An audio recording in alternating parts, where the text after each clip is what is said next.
अस्सलाम वालेकुम भाईजान, की हाल है तुहाडा? ठीक हो?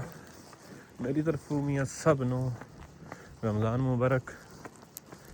तो अल्लाह तुहानूं मियाँ इबादत करने की तौफीक अता करे, रोज़े रखने की तौफीक अता करे, अल्लाह तुहाडी दिली मुरादां पूरियां करे। ठीक हो गया?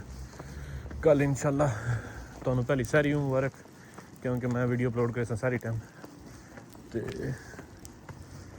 तो हुण आने आं जर्मनी दे रमज़ान ते। कल बड़ा स्यापा होया चौधरी साहब। कल भाई मेरे साढ़े वाले ना एक्सपैक्टिड आ रहा है, इंटरनेट पर लिखा है एक्सपैक्टिड रमज़ान अज तो, यानी कि 18 फरवरी तो। मैं तो पक्का सो हुण शामी नाल वाले जेह्ड़े पाकिस्तानी लोग हैं वो मियाँ आखे ना रोज़ा कोई नहीं, कल रोज़ा कोई नहीं, रोज़ा तो परसों है।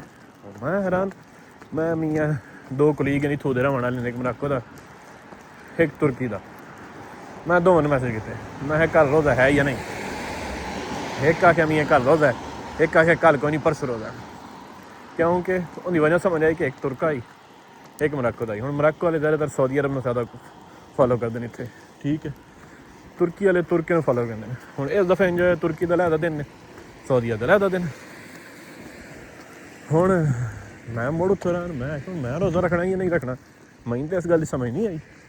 हुण ज़्यादातर लोग इत्थे ना मराको नूं सऊदीया नूं फॉलो करते हैं, या तुर्की नूं, या जो फौज चौधरी वाला सिस्टम है जो ऑटोमैटिक पता लग जाता, पहले तो पता होंदा है, उन्होंने फॉलो करते हैं।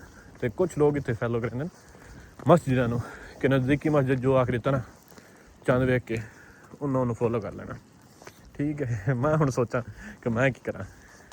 पहले मैं सोचा, मैं पाकिस्तान नाल पाकिस्तान फॉलो करना, मैं पाकिस्तानी बंदा।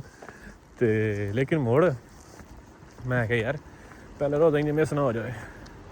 मुड़ मैं की किया कि चैट GPT सर्चा मारियां, जर्मन न्यूज़ चैनल जिन्ने हैं सारे सर्च मारे, मैं पता तो लगे। वो तकरीबन सारे जर्मन न्यूज़ चैनल लिखे हुए कि रमज़ान स्टार्ट हो जर्मनी 19 फरवरी तो।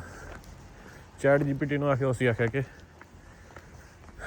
जेह्ड़ा 70% लोग आख रहे हैं, 70% जेह्ड़े ना उलमा ते एह् सारी वैबसाइटां दी राय है, मतलब मुसलमानां दी वैबसाइटां दी राय है कि 19 फरवरी को। मैं आखिर चलो ठीक है, हुण सकून नाल रोज़ा रख, 19 रख सकदा। हुण मेरे कमरे ते मियाँ 2 बंदियां दा रोज़ा है, 2 कि 3 बंदियां दा, 4 बंदियां दा रोज़ा कोई। कैसा सिस्टम चल रहा है जर्मनी 2 रमज़ान। ये मियाँ हुण परदेस फील होया कल मैनू थोड़ा जिहा ना कि यार रमज़ान वाली हो गल्लां ही कोई नहीं, कि रमज़ान आया तो हर बंदा कुछ कर रहा, कोई शॉपिंग कर रहा, रमज़ान दी मुबारकां। तो लेकिन हुण यह है कि अल्लाह खैर करे सी। तो चैनल नूं भाईजान सबसक्राइब करना, तुहानूं इसे दस्सण वास्ते मैं वीडियो बनाई है।